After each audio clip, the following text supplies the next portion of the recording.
Dear Past Me. Welcome to my room, and the reason that I decided to film in here today is because today was my last official day in high school, which means that last night was my last time sleeping in this bed on a school night. And that may seem really weird, but I was really sentimental about it, and it kind of just started my thought process of, wow, I'm really leaving high school, I'm really going to college next year, how did this all happen? So today I decided to talk a little bit about what made me choose the college that I chose, which is the University of Connecticut, and just basically how I narrowed down my college search and how I found the college that was right for me. And to be honest, I truly believe that UConn is my dream school, and so to be going there next year, I am just so excited. So I just thought I'd share some tips with you on basically how I got to this point, how I found the place that is just perfect for me. So here we go. So finding the right school for you is definitely not the easiest thing in the world. There are literally hundreds of thousands of colleges around the world, and so to pick just one is definitely a huge decision. Throughout your junior and senior year, you will literally be bombarded on a daily basis with little flyers and catalogs and postcards just from colleges from all over the world, most of which you probably won't have even heard of before, but basically they will just be kind of giving quick facts about why you should go to school there. And trust me, this can be super overwhelming. So in order to make sorting through all this crazy mail and emails and phone calls and basically everything you will be getting, the best way to kind of just narrow down your search result is using College Board. That is a website where basically you can just type in the school name, it'll give you a bunch of quick facts that are easy to compare against other schools.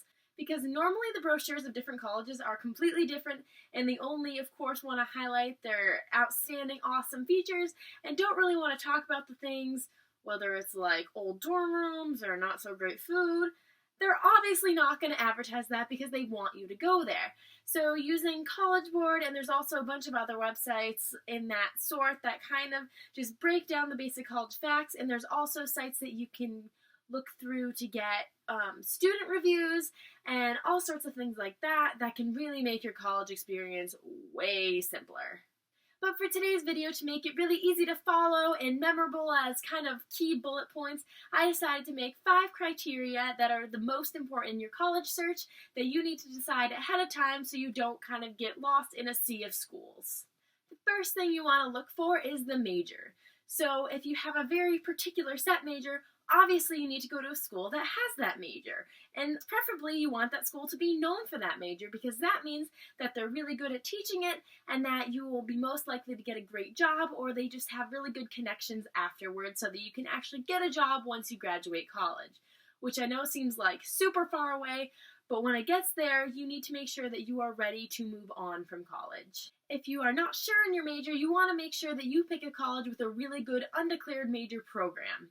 Basically, this means that if it's a really good one, they will put you in a bunch of different classes that kind of support different interests you may have so that you can narrow it down and find a good major. I'm going to do a little free advertising right here because I know UConn has a really awesome one. It is called the ACES program, and basically they just put you in a bunch of different classes with all different interests and all different ideas that maybe you've never thought about before.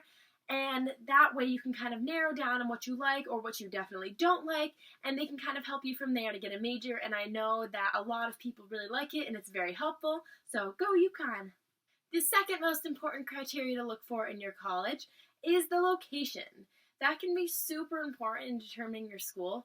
Like, for example, for me, I was put on like a 2-hour limit by my parents because they really didn't want me going too far away because I'm an only child and they didn't want me to go so far that they couldn't come and visit me. And I also wasn't ready to necessarily take off and go across the country because I'm definitely a person who likes to spend a lot of time at home with my family. So for me, the location was super important, that it kind of stayed close enough where I could come home on weekends, but not so close that I feel like I'm still living in my house, in my room, with my family 24/7. Also, in the idea of location is whether you want to live in a city, in the middle of nowhere, or maybe somewhere in between. I know for me personally, I was not really looking to go to college in a big city. I'm thinking about living in a city maybe later on in my life, but I thought for college I kind of just wanted to be in a really secluded area with just other college kids and kind of really just be able to focus, especially, being able to just sit outside and do work versus in a city it'd be super loud and distracting. I just thought it'd be a really cool idea to kind of go to college in the middle of nowhere. And so again, I found that, so I'm very happy about that, but that is definitely something you really need to consider when choosing a school. Number 3 is the name. Now, for some people, this really doesn't matter, but I know for others, having a college that you can recognize the name, that people are going to know right when you say, oh, okay, great, that's a great school, or I know where that is. I know for me, I really wanted a school that people would know and that I wouldn't have to be explaining a million times where it was and what it was known for. So again, UConn, it's a state school, so that was pretty easy for people to know whether they actually knew much about the school. The University of Connecticut, okay, it's clearly in Connecticut, but most people do know, especially because of its sport teams, the school, and kind of what it's about, where about it is, so I really liked that. But another really important aspect about the name is the connections that you can build. I want to go into marketing and communications and psychology. Okay, it's kind of a big mess of things. I'm not really 100% sure, but at the moment I'm definitely majoring in marketing. And so for me, I needed a school that had a lot of connections that could really get me to the next level, because I feel like if you go to a school that's a lot smaller and not as well known, it's a little bit harder to get into a field like business where you really need the connections right out of college to kind of get started. So that was definitely something I was looking for as well. Number 4 is the size. The size is so important, because schools can range from anywhere from like a little over 1,000 people to like 40,000 people, and that makes a huge difference in your experience. I went to a super small high school, and I could not imagine being stuck for the next 4 years with just about the same amount of people. I wanted to be able to branch out and constantly meet new people, because that's something I really like to do, and where athletics were super big, so I could go to a stadium and it would be sold out, and there would literally be 50,000 people there. But then again, I know there are people that would literally want to crawl into a hole rather than go to a place that big. So definitely kind of figure out where you want to be on that spectrum. There are definitely schools pretty much everywhere in between, but I went for school with, I believe, 20,000 undergrads. I know it's a little more than that. But there was another school that I was interested in initially, but then I found out there was only 2,000 people there, and I didn't really want to do that. And finally, number 5 is the price. And for some people, I know the price is the number 1 determining factor, and you're sitting here like, how could you possibly put the price 5th after everything else? How could that be so late on your list? But again, I know people are going to disagree with this, but for me personally, I believe that happiness doesn't have a price, and I am definitely going to be in a lot of debt leaving college, especially because I am out of state, so it is super expensive.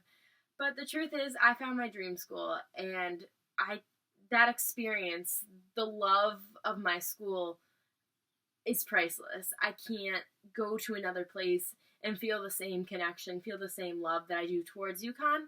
So for me, yes, I am paying money that I have never even seen in my life, that I don't know how I'm going to make back, that my parents might have to sell the house.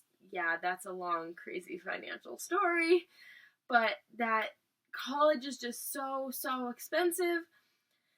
But the truth is, I couldn't imagine going anywhere else, and so I'm going to do everything that I can to make it work. And one way I'm doing this is scholarships. To date, I have applied for 123, and I have 2 more that I'm working on at the moment that are due in a couple weeks. And I am, so far, I believe, at almost $4,000, which is not going to cover the cost, but is definitely a huge help. And so I've been working on these scholarships for over a year because I want to go to this school so badly that I will do anything. I'm working 2 jobs. I just believe that this school is really right for me, so I'm going to make it work financially. I'm going to take out loans. I'm going to figure it out. And so for me, that is worth it, but that's definitely something that you have to determine for yourself, because there's absolutely nothing wrong with going to a community college for a few years. I just needed to get away. I was ready to kind of start my life, but that is another really super awesome option. I took college classes my senior year of high school, so I got a lot of credits out of the way, which was awesome. And for me, they were free because it worked with my high school, so that was really awesome. So definitely also check in to see if you can get anything like that. But honestly, the truth is you just need to find the school that works for you, and trust me, you'll be able to make it work. Quick warning right here, listen up right here. If you have not even heard or remembered a single other thing that I've said this entire video, make sure to listen up right now. Do not, under any circumstances, say yes to a school officially until you have gone and visited. And I don't mean like a tour with your family over a weekend when like no one's there. I mean when you go, and if maybe you can either tour with a classmate that goes there or stay with them for a night. I know there's usually a lot of different opportunities like that, but make sure you experience what it's really like on a daily basis. Because the truth is, you don't know from pamphlets, from online brochures. They are trying to make it look as good as possible. You don't know what it's really like until you've tasted the food, until you've seen a dorm, until you've sat in a class. You just don't know. So that is super important to make sure that you are aware of every little nook and cranny of the school before you say yes. So past me, I wish you the absolute best of luck in your college search. And to everyone out there watching, same to you. I hope you experience the same feeling that I have when I got accepted into UConn and when I just knew that everything about it was perfect for me. I hope you get that same feeling because honestly, it is a priceless, unimaginable, unexplainable feeling of just happiness and a sense of belonging. So again, best of luck with all of that, and I'll see you in my next video. Sincerely, your future self.